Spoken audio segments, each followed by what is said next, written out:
Lost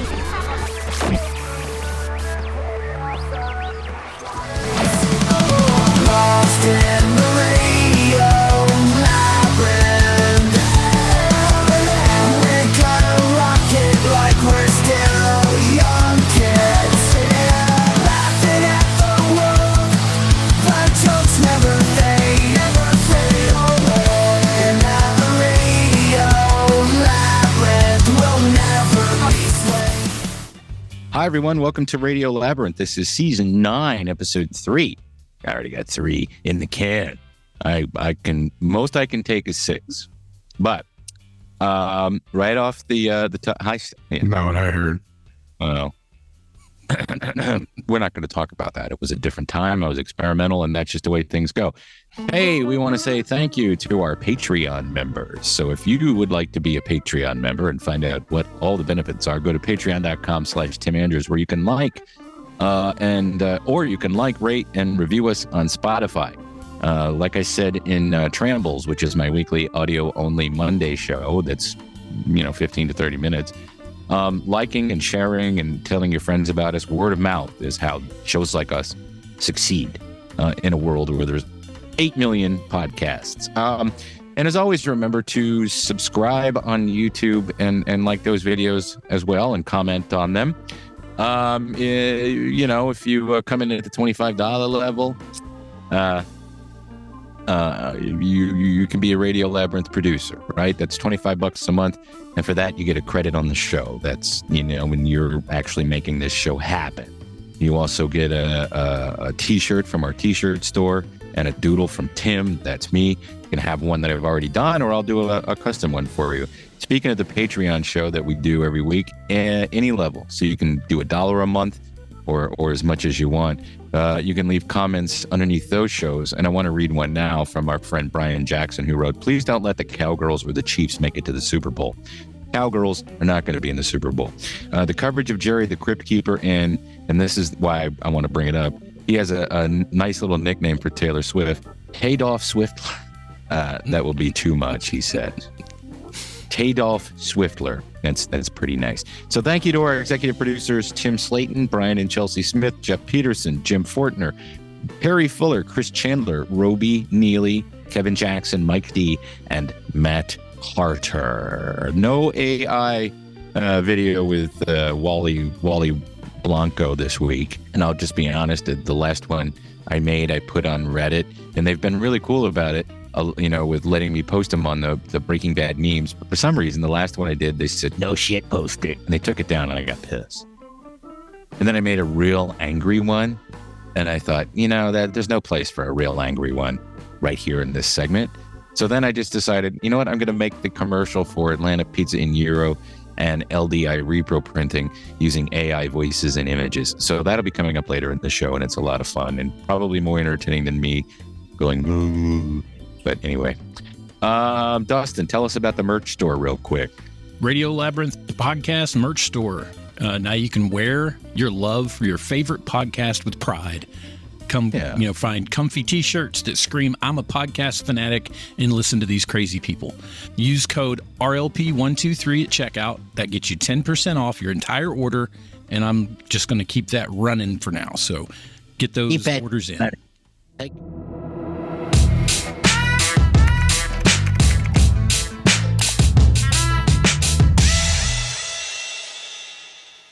Talked about Taylor Swift. I doubt she's going to go to Buffalo.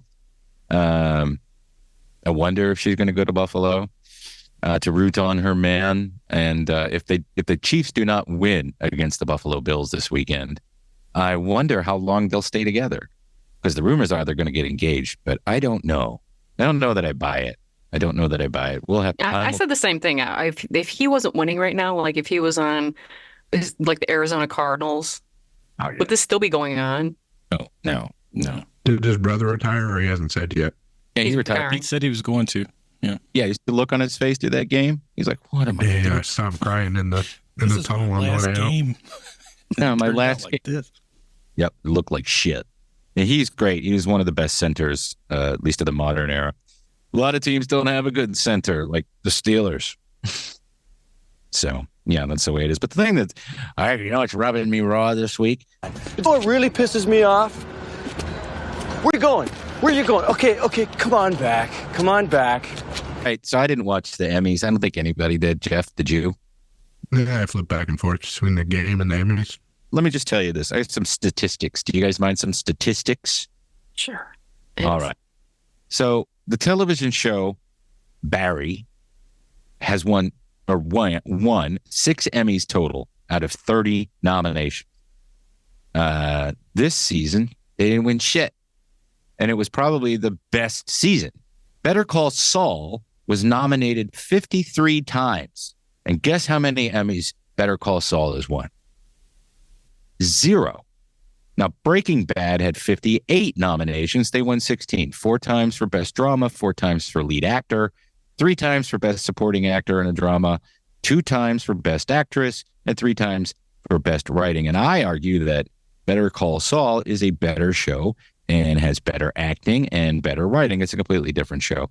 But I think that the Emmys love to fillet HBO. Succession was good, but haven't they already won a bunch of Emmys? Anyway, Better Call Saul was a better show to me than Succession. Succession's right up there as a great show. But why do you guys think that the Emmys have always snubbed it? Is it because Bob Odenkirk was a comedian? Or why don't they give that show any respect? Maybe he didn't campaign hard enough for it because it's really about this campaigning crap. So I don't see Odenkirk. Yeah, I don't see Odenkirk as a campaigner. No, I don't think he cares. But I definitely think Rhea deserved an Emmy and should have gotten one for sure. Everybody on that show deserved one, but there was just other shit that they wanted to give the same Emmys to year after year after year. Michael McKean. So he should have got one. Yeah. I think a lot of it has to do with how many interviews they give and how much stuff they do and just how much access they allow these people into their lives for a solid 2 months on the run up to the show. Right. Whether they want to admit it or not, I do believe that's what helps determine it because that's how they keep people to do it every year. Yeah. And they had to give Succession all those Emmys because Karen Culkin beat the shit out of Pedro Pascal. Yep. You think they would have given, I don't know, they give pity Emmys, it seems like, to everybody, but like Odenkirk coming out of his heart attack to make this last season, I mean, it was just all of that was right there in front of them. They just didn't bother to use it. Yeah, it's just really, really annoying. Well, Better Call Saul is, as much as we love it, you have to admit, it's not nearly as popular as Breaking Bad. No, it's not. It's not. It's a different kind of show. So, I mean, Breaking Bad had a lot more intense drama, stuff like that. That was, I think, more of a mass appeal. I think it's a different type of audience that loves the comedy drama. Yeah. You're right. And then as far as comedy series goes, I've never watched Abbott Elementary, but I'm sure that it's probably the funniest show that's ever been created because all it does is Emmy. They should have just called it Give Us the Emmy. The Bears should not have been in the comedy category, I don't think. That too. The Bears so good, but why is it a comedy? Yeah. It's a drama. I 100% agree. Yeah. I think it's the only way it would have won anything. But right. At the rate that they were going, they wouldn't have won in the drama category. There's too many shows. There's too many networks. There's way too many shows. You usually do 2 Emmys a year. You get Emmy A and Emmy B. And then everybody can get a chance to win. Because I think they should do Emmys. I like your idea, but what if you did the the Gen Pop Emmys, and then you do the Alt Emmys. That's the People's Choice Awards. No, but nobody gives a crap about that. This is where you still get to win an Emmy. I mean, nobody cares if you win a People's Choice Award. You're not going to get any acting jobs on that. Whoop-de-doo. It's the EGOT. Right. It's not even in an EGOT. Elton John got that was awesome. He got his Emmy. Now he's got the EGOT. He wasn't there, but he was very happy that he got it. Who got the EGOT? Huh? John. Oh, yeah. Good for him. I didn't get an Emmy for being on the podcast that I talked about next with the people who all do all the different sex and stuff, but I didn't get that. Not this time. The greatest reality show every 4 years, there's a new season of this reality show, and it just keeps getting better and better and better. That all kicked off last Monday in Iowa. So we have only 11 months of hell in front of us. You know, my advice is to not look at the news. Yeah, I unsubscribed. From all news outlets. The news. Yeah. No more news. I have to live it because of the job I have. I have to pay attention to it. If you're going to follow me on social media, don't look to me for any political talk. Oh, wow. I haven't in almost over 2 years, I think. Maybe almost 4. Nah, probably 2021 is when I completely stopped, because 2020 was a rough year. You know, everything giving me anxiety while I sat out on the carport chain smoking while my wife was pregnant. You know, cleaning the house while she was pregnant. I got to find out about COVID. What's going on with the president with the runoff January 6th? All that's gone. Don't need that shit. I'd rather complain about shows not getting Emmys. Robert Kennedy convinced you? I don't think Better Call Saul Emmy. I think Curb Your Enthusiasm should win every Emmy because my wife's on it. Yeah, what else? Dustin and I are the ones who are most on top of this. But we talked about it last week. The Dudesy podcast, Chad Kulchin and Will Sasso released an episode where they did reactions to the reactions. That was one of the segments that Dudesy programmed. And they talked about Kelly Carlin, and they both agreed that she was right, but they have a philosophical difference, and they're pretty interesting. Did anybody else watch that episode? No. Yeah, it seemed like Chad was really defensive. Yeah, he was defensive the way a person who makes something and doesn't have their name on it is defensive. Yeah. I need to say, and this has everything to do with this pod show that we've been doing here for damn near 2 years, that's run by our pal D and AI. I learned that AI cannot replace George Carlin, and therefore AI cannot replace myself and my pal Chow. It's a dudesy-ful day indeed, Chad. I feel great about the future because AI, like I say, is just a fucking tool. We need to keep it under wraps. If AI gets out of control, like I like to say, all you got to do, pour water on it. They both say and constantly attest that the AI wrote the George Carlin routine after all this data they fed into it. I don't believe that. I don't believe that AI can independently write a script like that with real comedy and setup and jokes. I just don't believe it. And I don't care. I'll buy into the kayfabe. I knew that Hulk Hogan wasn't really fighting Andre the Giant. But I just bought into it. Just like with this, I'll buy into it. Because that's their whole thing, kayfabe. And if you're a pal of Dudesy and you're looking at shit on social media, you get, well, that's kayfabe, dude. Yeah, anyway, nobody gets it. I don't care. Check it out. Talk about something meaningful. Did you guys watch the first episode of True Detective season 4? I did. Yeah. Yep. Silence I like of the it. Ice Cube. Yes, that's exactly. I was trying to think of something. Silence of the Ice or something. I don't know. She's really putting on the Clarice voice. I wonder if there'll be any, maybe that's Clarice in hiding or something. And how funny was the beginning though when she had to rush to get that Beatles song off? Mm-hmm. Not a Beatles fan. Not a Beatles fan. But you know why? No, why? Because John Hinckley. Yeah. Oh, I didn't even put that together. That's why he's supposed to have killed Lennon for her. Yeah. Had it playing Imagine. And the Catcher in the Rye book should have been on the shelf. That guy, by the way, is from Decatur. Oh, really? Yeah. I know a guy whose mom went to high school with him or something.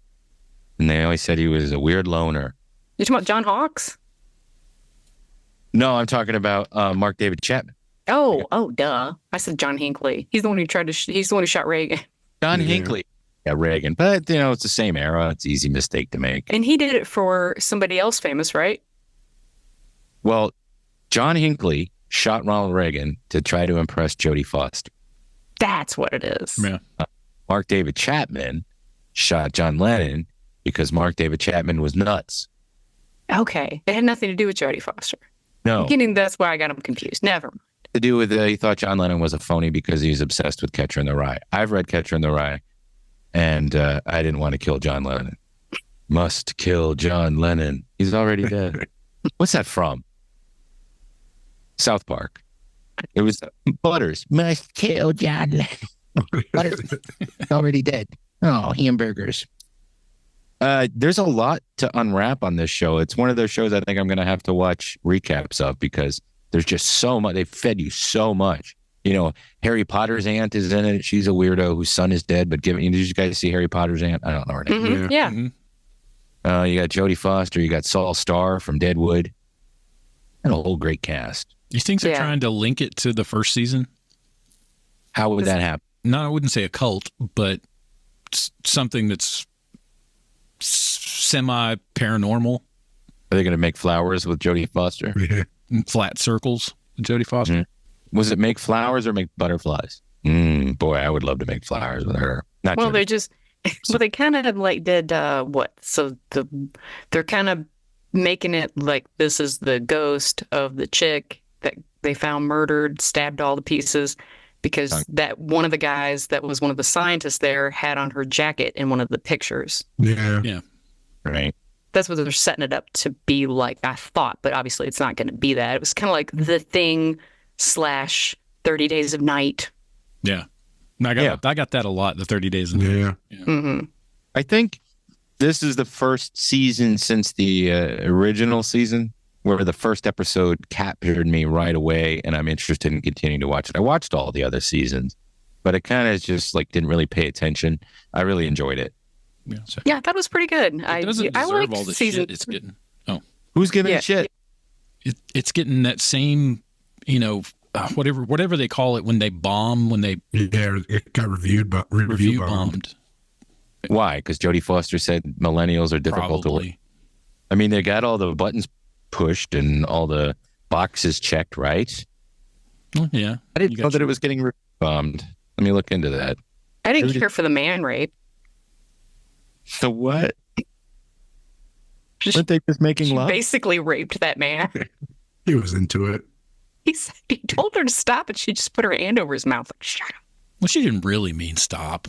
You're going to take it. True Detective showrunner asks for Rotten Tomatoes votes, citing review bombing. True Detective Season 4 Night Country has launched. It's currently critically scored at 92, but fans seem a little less on board after the premiere. I wonder why people are bombing it. I mean, what's wrong with it? I heard a couple people saying that they thought it was slow, and I was like, have you watched seasons 2 and 3? Yeah.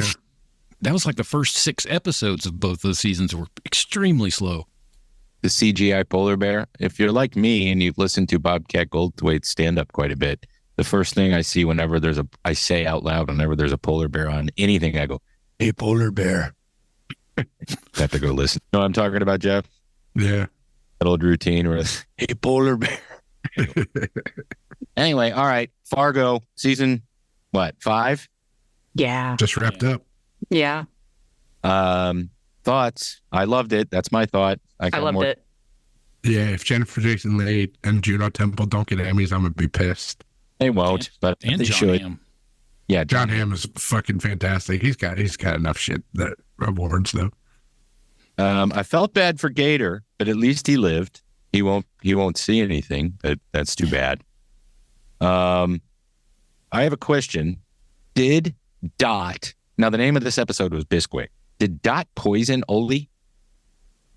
No. That was the speculation. She broke his curse with the biscuit.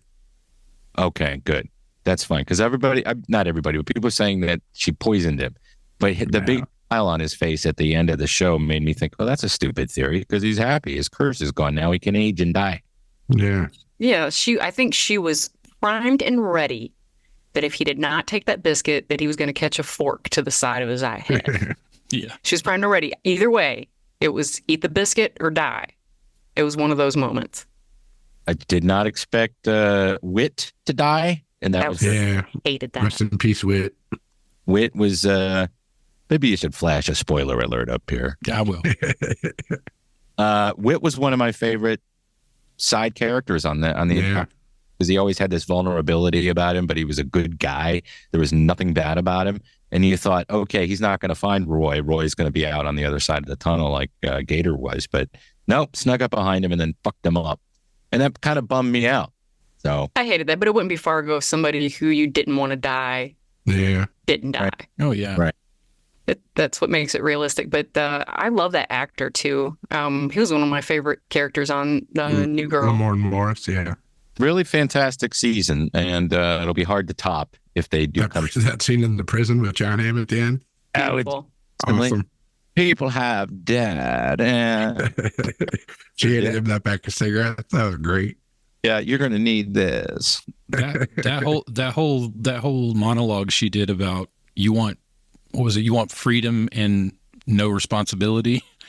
Yeah. Only one person can get that, and he was like, "Who, the president?" She was like, "No, baby. Yeah. Just the baby." Yeah, baby, the president. Yeah. I love how she I guess it takes place before 2020. She goes, I need to call the orange idiot and call him. So she's obviously a supporter or gave him money or whatever. Yeah. Oh, yeah. Well, she definitely avenged Danish Graves. Yeah. Did. And she redeemed herself. That hug and okay. Yeah. That'd be me. I'd be like, oh, okay. All right. Okay, thanks, Dot. So all in all, great season. Fargo. I liked it better than best season ever. Well, my mom is totally like housebound for a few days because it was so cold and there was a ton of snow or whatever. So she stocked up and she hadn't left the house. Well, just a few days ago, she said, I've ran out of shows to watch and blah, blah, blah. And I said, have you ever watched Fargo, the show? And she was like, no, I don't know. It just never seemed to appeal to me. Well, we let her she used our Hulu account. So I know when she's watching stuff and I know whatever it is. This freak watched both seasons, season 1 and season 2, like in a day and a half. Wow. I think she just watched them straight through. Then she went into 3 and I told her, don't bother with 3 and definitely skip 4 because 4 blue chunks. So she started on 3. She texted me, I don't like 3 very much. I said, I told you it's terrible. Go ahead and go to 5. She went through 5. I think she watched episode 1 through 9 of 5, like within a matter of like 6 or 7 hours. Damn. Well, it's a good show. That's smart. What else is she good at do? Right? Yeah. No, I mean, this is how I would spend my retirement. Me too. That's how that's how my grandmother would watch 6 episodes of Murder, She Wrote in the afternoon. And then she'd have a little dinner and then she'd watch Tim Allen, whatever that show was called. Home Improvement. Yeah. TV up so loud you could hear it in the town next over. Like, oh. All right. Jeff watched Ted on Peacock, and his only review is that Shea Whittingham's daughter is hot. She is. Is it funny? Yeah. It was very funny. Yeah. I have that on my list to watch, so I'm going to watch. You know who Shea Whigham is, though, right? Yeah. Of course. Of course we know Shea Whigham. What's your problem? Boardwalk, Perry Mason. Yeah. Perry Mason. I wish they'd bring that back. I can't believe they canceled it. It just makes me sick. Makes me sick. Makes me sick. It was such a well-written show, and I really like that actor. And I like The Americans. I thought he was good in that.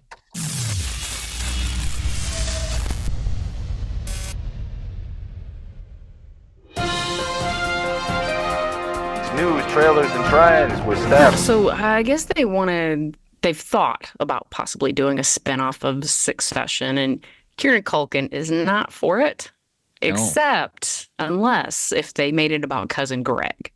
That would be fun. That would be fun. And he said he could do little pop-ins. Yes. Look, Cousin Greg just stumbling. Is Cousin Greg still working there? Yeah. Yeah, he was one of the few that were still standing at the end of all that.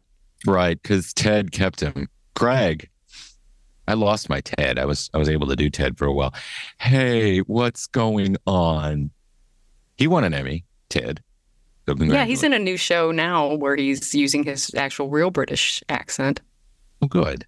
So he doesn't have to do the Ted voice? No. He's back on BritBox or something like that. Now, is it going to be, if they did a spinoff, would it be some kind of prequel? Because Brian Cox said he would be interested in doing the spinoff. Really? Yeah. So that's why I was like, that time wise, it would not be where it left off, but somewhere in the middle. He likes money. Yeah. That could be. Or he could play another character. Yeah. It's better than McDonald's commercials, I guess. Yeah. Oh, shit. Well, his bank account that. Oh, well, the Salem's Lot movie that's been done and completed since 2021 is not going to the theater, it looks like. It looks like it's going straight to Max. Why has it been on the shelf so long? Does anyone know? Well, it was supposed to come out in the spring of 2022. Then they said something about COVID delays, so they weren't going to. Then it was going to be in 2023. Right. And then they were talking about maybe it was just going to be another tax write-off like Batgirl. And in the end, they said that Max, because of the writer's strike, doesn't have enough content. So that's part of what they're doing is putting it on there to beef up the content. It could be that it sucks. Yeah. It could be that. Now, I wonder if it's set in the era in which it was written or if it's a modern thing. No, it's set in the I'll 70s. still watch it. Yeah, Is it set in the 70s? I believe so. The article that I read, it's in the same, well, it's at least in the same town, Jerusalem's lot, da-da-da-da-da-da. I mean, everything else is pretty much the same. I thought it was set in the 70s. Maybe not. I wonder if Ted Brodigan will have a bigger role than he did in the original movie. He had more of a role in the book than he did in the TV drama with David. Yeah. By the way, rest in peace, David Sewell. Yeah, well, that movie, yes, R.I.P. That movie, as much as it terrified me as a kid and messed me up for a long time with looking out the window at anything in my bedroom. Right. When you watch it now, I mean, it's, I don't know. They would really, to make it frightening, they really need to turn it up. Hell, the master is not here right now. I'm going to move these antiques around. Yes, I have this gigantic ashtray it's made out of marble. Let me to move it over here now. Oh, Bonnie Bedelia, you're so beautiful. You'll be a vampire, but let me first move this table. That's all he does. Let me ask you guys, though, seriously, in your entire lives, has there ever been a vampire movie that scared you? Yes. That one, the TV. Yeah, that one. That one when I was a kid. Okay, and in your adult life. The Nosferatu vampire was scary to me. I never saw the movie, though. Are you talking about the one with Willem Dafoe or the original? No, the original one. That vampire was like the scariest looking vampire. Yeah, that is vampire, but no vampire movies ever scared me. No. I mean, I think 30 Days of Night sets the standard as far as if you're going to do a vampire movie and have it be like where you're like, oh crap, oh god, oh crap. Yeah. Because it's more like an action horror movie. That's one of my favorite vampire movies just because of the originality of the story. I love it so much. I love it so much, Dustin. I swear to God, it's like I can't even, if I turn it on for a minute just to have it on as background, that's it. I'm immediately sucked in. Everything in my hands that I was doing is laying on the coffee table and it's like I can't not watch it. It's vicious. It is vicious. Yeah. And every single time, it feels like the first time I watched it, I'm like, oh my God. Do you turn off the section with the dogs? You skip past it? Well, they don't show it. True. They just show the aftermath. So, but yeah, if they showed it, I don't think I could deal with it. But yeah, I'm like that with From Dusk Till Dawn. If I'm flipping around and it's on, no matter what point in the movie it is, I'm sitting there watching it. The second half is the best part, though. Yeah. I mean, it's like two different movies. The first half is really good too. It is funny. Quentin's half was good, but Rodriguez's last part was a lot better. Yeah. He does such a good job with that kind of stuff. Just like Planet Terror was way better than Death Race. Yeah. Yeah. Right. And like Death Race? Death Proof. Death Proof. Yeah, there you go. I like Death Proof just for... Dustin, did you watch Thanksgiving? Oh, yeah. I watched about 3/4 of it. Oh, it wasn't good. It's not that good. I don't like him. I've never liked that director. Eli Roth? Yeah. He's one of those people that he's such a dick in person. I couldn't like anything that he produces just because of that. I couldn't get past I couldn't watch a lot of those. You can come in. I didn't like a lot of those, that horror documentary show that he produced because he's in it too much. Yeah. Yeah. Yeah, I think he just goes overboard a little bit with the torture porn. It's a little much for me. That Green Inferno. Come on, dude. Well, nobody needed to remake that. I mean, he wants so bad to be Quentin Tarantino, but he's not. Yeah. But he's riding his coattails and has since he started in the industry. If it hadn't been for Quentin, you would never know who Eli Roth was. Oh, a lot of people love his crap. Yeah. They love it. So I don't know. I'll tell you what I love is Richard Simmons. And I used to do Sweatin' to the Oldies when I was a teenager. Yay! It was the best. And I didn't even think about the fact that Pauly Shore looked so much like him, so much so that he is going to star as Simmons in this new biopic. Yeah, it's a short film, and he's not going to be playing young Richard Simmons. I remember the first time I ever saw Richard Simmons was on General Hospital, where he played the nutritionist at the hospital. Also on that, around that time, you had Dr. Noah Drake, who was played by anybody? Oh, Rick Springfield.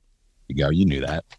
Yeah, I had an affair of the heart for him. Well, I heard this short film that's already been made had him as Richard Simmons. This is going to be a documentary style film based off of that short film. Yeah, biopic.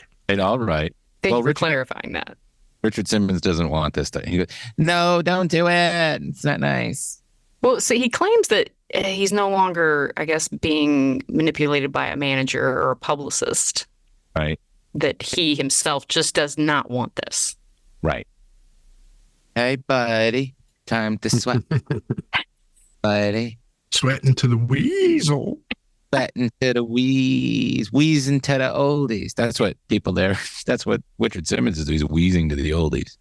I'll watch it. I like Pauly Shore. I have a newfound respect for him now that I've seen him on on Harlan.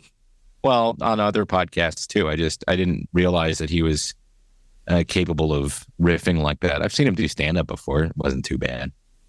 But well, according to scientists, they seem to have solved the munchie mystery as to why after you smoke some ganja or eat or what have you, that you get the munchies. Because you're hungry, because you smoke pot, and you've always been told your whole life that when you smoke pot, you get the munchie. Well, of course, but they found the part in your brain, the hypothalamus or something like that, that is what the marijuana affects. Okay. So they feel like they can possibly figure out a way to not just help people eat when they're sick and they don't have an appetite, but possibly reverse it to where they wouldn't eat. Yeah, I'm not taking a pill every time I smoke. I don't want to eat. You have to stock your home when you're a stoner. I would recommend nuts, grapes, anything you can eat with your fingers, because it's the mouth thing, the hand-to-mouth thing. You have an oil, or a cock. Popcorn is really good. Speaking of popcorn, Steph, I made some of the popcorn the other day. Very delicious. It was fancy, right? Very fancy. I made the red popcorn. There wasn't enough, so I put in some of the black popcorn. Okay, what seasonings did you use? Butter and salt. Oh, you didn't use the fancy seasonings that came with it? Why? I thought that was the whole point. Well, I'm very I want to say this without being insensitive to other people with real issues, so I'm not going to say what I was thinking. I'm very particular about my popcorn, and my popcorn has to have a good butter to salt ratio. I am anti-microwave popcorn. I don't like it anymore. Everything, it has to be cooked. Now, we have canola oil, but I prefer it in coconut oil, because canola oil sort of smells like fish. Yeah. But I just like cooking it that way. I saved the packets though, because Gilbert and Caitlin both like it, and I'm gonna let her have the hot and spicy one because she likes the hot and spicy foods. Okay, but the popcorn, it was good quality, and they were puffy kernels. Yeah, absolutely. Okay. Well, way better than Redenbacher's Franken popcorn. I like where you were going though, but try and keep the things in your house to eat, like nuts, low carb items, where you can eat a lot of them. Tim eats nuts. You heard it here first. Lick them. He licks all the salt off the nuts. You know what my weakness is when it comes to nuts? Nuts of color. You like black nuts? I love these nuts. No, the best peanuts out there are those Virginia ones. You know what I'm talking about? Virginia. Those red ones? No, those are Spanish style. No, the what are they called? They're the Virginia roasted or whatever. They're very crispy. They're very, very nuts.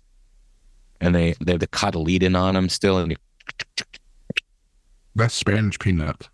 No, Spanish peanuts have skin on them.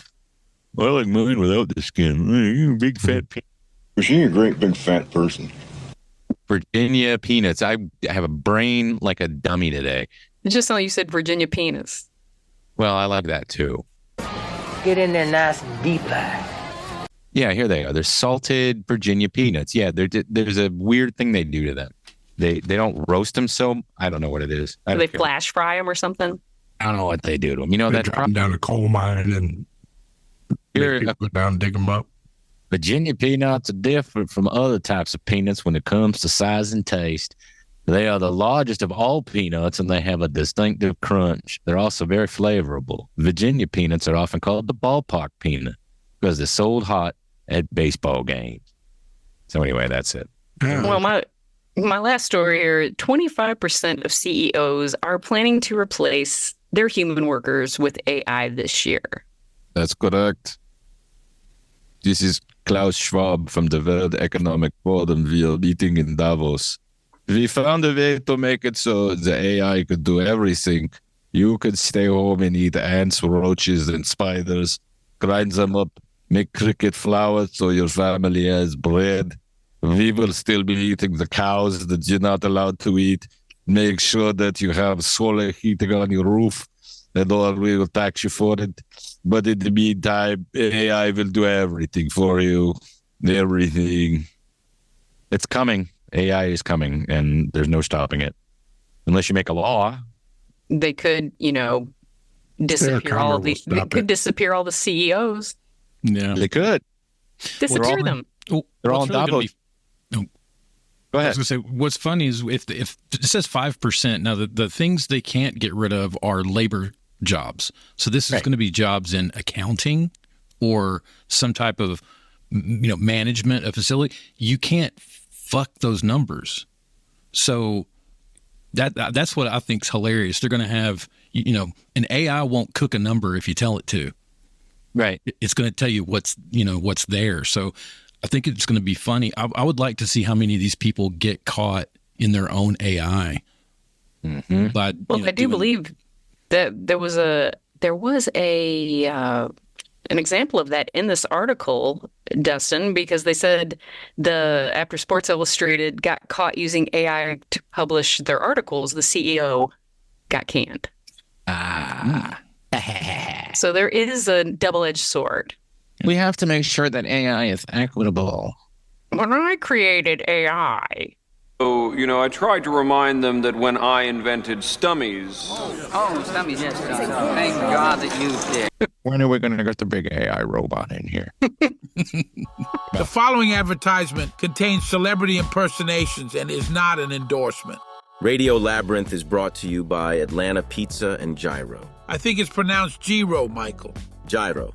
Whatever. Atlanta Pizza and Gyro is ready for the winter season with over 40 beers in cans and bottles, and 16 beers on tap, with 12 of those being local Georgia and Southeast craft beers. Their current featured selection is Jekyll Brewing's Cooter Brown Ale. This brown ale is the perfect wintertime brew with its silky smooth body, sweet caramel and chocolate aroma, and a slight refreshingly bitter finish. They once again would like to thank all the radios and fans for listening to this podcast. Stop by the restaurant and mention you heard about them on Radio Labyrinth for a free dessert. By the way, their food truck is on hiatus until late February due to winter weather, but there are always exceptions, and if you want to reserve a specific date, please contact Mike Hall at 770-483-6228. And don't forget, they're open for dine-in and takeout Monday through Friday from 11 a.m. to 9 p.m. and noon to 9 p.m. on Saturday. They're closed on Sundays. That's nice. There's a legend behind Cooter Brown Ale. Cooter Brown supposedly lived on the line which divided the North and South during the American Civil War, making him eligible for military draft by either side. He had family on both sides of the line, so he did not want to fight in the war. He decided to get drunk and stay drunk for the duration of the war, so that he would be seen as useless for military purposes and would not be drafted. Ever since, Colloquial and proverbial ratings of drunkenness have been benchmarked against the legendary drinker as drunk as Cooter Brown or drunker than Cooter Brown. Yeah, we've all been there, boy. Do you have commercial or residential construction printing needs? Sure, we all do. Well, what are you waiting for? Contact LDI Reaper Printing of Athens, in Athens, Georgia, since 2005, with fast turnaround and affordable prices. Call 706-316-9366 or email them at athens@ldiline.com.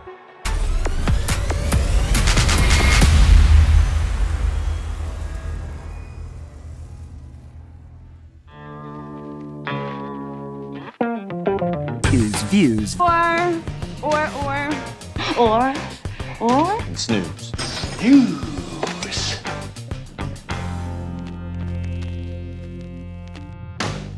Jeff, you want to do some views of Snooze and all? Yeah, last week was 9 Lives of Chappelle was the first episode. It was pretty good.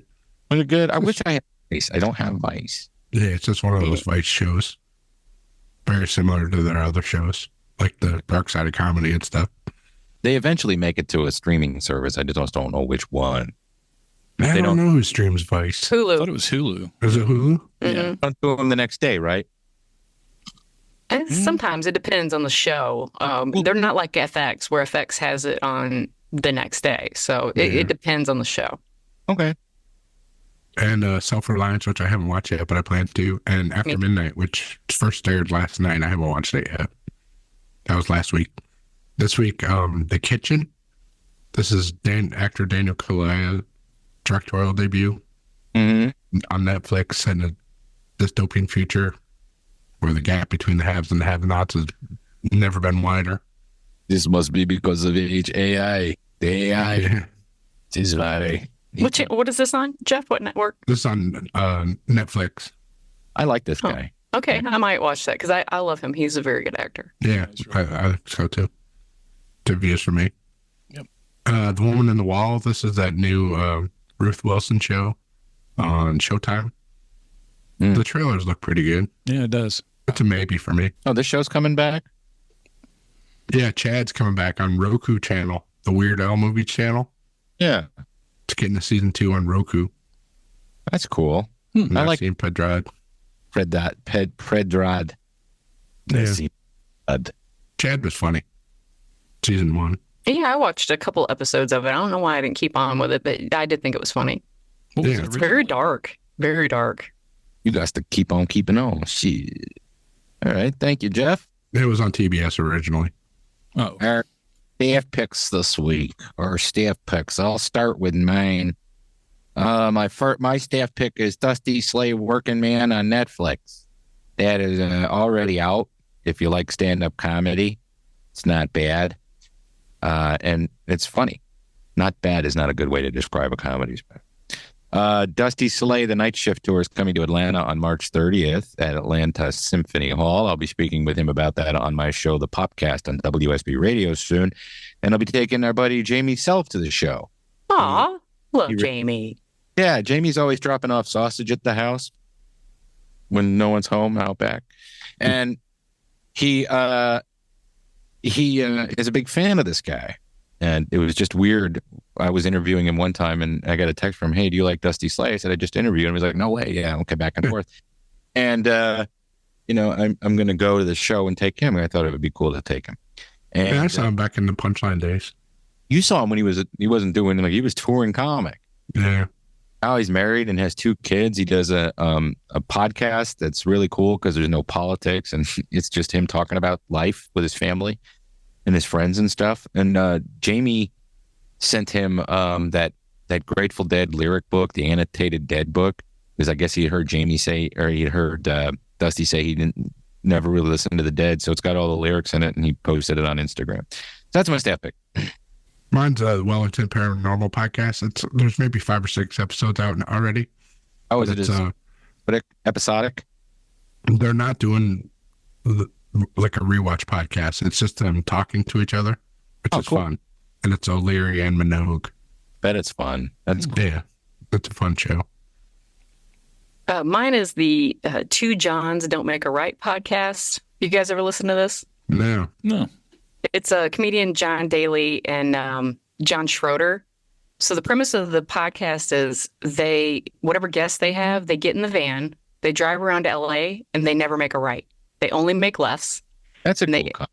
Yeah, and they interview them in the van the entire time. And the last episode had John Hamm, and they talked to him all about Fargo and his showing his butt and stuff like that. Do they blow John Hamm and then kick him out of the van? Yeah. Once they're done. They practically do, because especially, I believe it's John Daly is just very obsessed with John Hamm's body and the fact that was his real butt. And the fact that, he's seen him in a pool before and did not realize that he had such a hairy masculine chest. So there's a lot of talk about that kind of stuff. And John Hamm, oh God, he could have, if he wasn't so handsome, I really think he would only do comedies. Truly. Yeah. Because he's so funny, man. And he's so quick. And, he's friends with all comedians. It's like all of his friends are improv people. And that's when he did John Hamm's John Hamm, so on Saturday Night Live, that's when he knew that he had it. Yeah. So definitely check out Two Johns Don't Make a Right. Johns. Don't check that out. Yeah. It's a fun podcast. Sorry.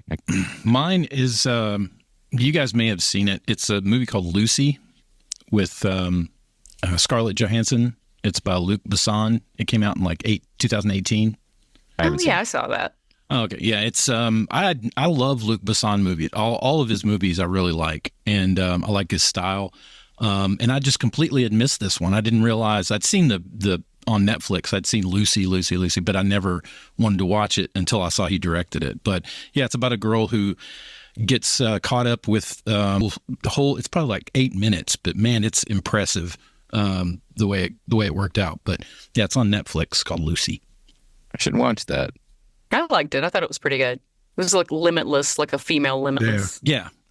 Except she didn't take it of her own, of her own. Right. Right. Hey, we're going to be bowling again on March 9th at Bolero in Lilburn, Georgia. Details to be available later, but just mark that date down.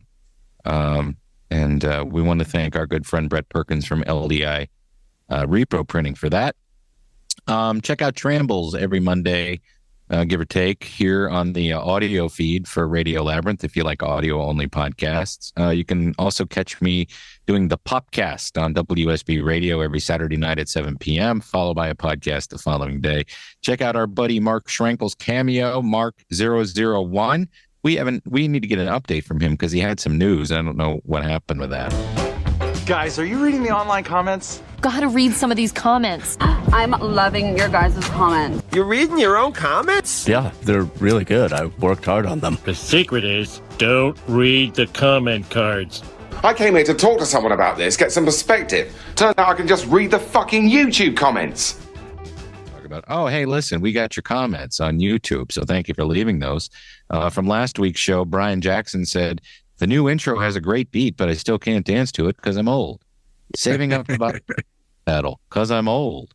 Leaving this comment so I can hear my name on a podcast because I'm old. And love you guys because you are great. Thank you, Brian. Flash Fuchs, a.k.a. Fuchsy, said, great show. I say Steph loses her shit in March and she'll be back to being a potty mouth. Self-reliance, good, but it has Anna Kendrick in it. When I see her, I just yell, stand up for God's sake. She has the posture of a question mark. Roby says, because I was too late to leave a comment last week, I'm going to leave one before the opening song ends. Brett Perkins says, dude, let's go bowling. And then Roby chimed back in and says, that doesn't sound like Carlin to me. Something in the timbre and the cadence of the voice is off. Of course, he's referring to George Carlin's fake AI special from the Dudesy podcast. And Steph, what's going on with Barkville?